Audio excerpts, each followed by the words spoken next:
Good morning, good morning, good morning. Dalawang bayan sa Pilipinas ang naban ngayong ay, naban na bayan dito sa South Korea para makapagpadala ng seasonal farm worker. Una, Mabalacat. Ano nangyari sa Mabalacat? Ang report case sa akin ng DMW, unauthorized collecting of fees. Ayun yung tinatawag na kung may broker fee man. Wala akong nakakausap sa Mabalacat eh. Ang alam ko lang dyan yung October or November nagsaksakan ng gunting. Ayan lang ang binlag ko sa Mabalacat eh. Tapos wala na nakikipag-usap sa akin. Hindi naman binablog yan.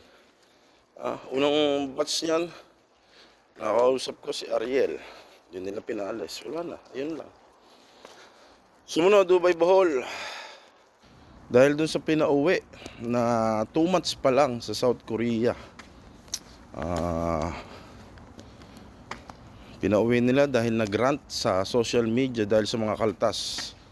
Dahil dun sa pinauwi na yon, wala na po silang binayarang broker's fee or kahit anong kaltas.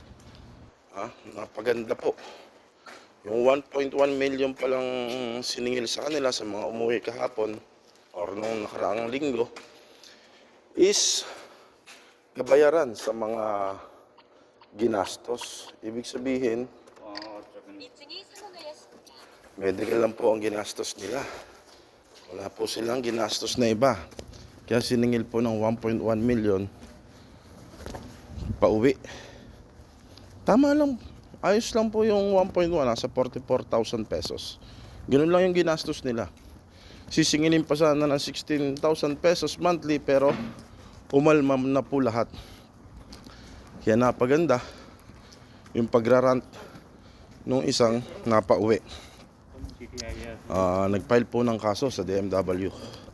Dahil doon, mapapatigil ang operation ng pagpapadala ng seasonal farm worker sa Ubay.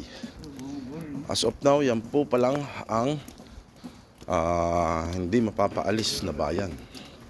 Yung iba po, may mga file ng kaso dati, 2024 pa, kaya hindi na nakakapagpaalis. May meeting na naman. Lagi na lang may meeting. Good morning, South Korea. Malamig pa. Ingat po sa lahat. God bless.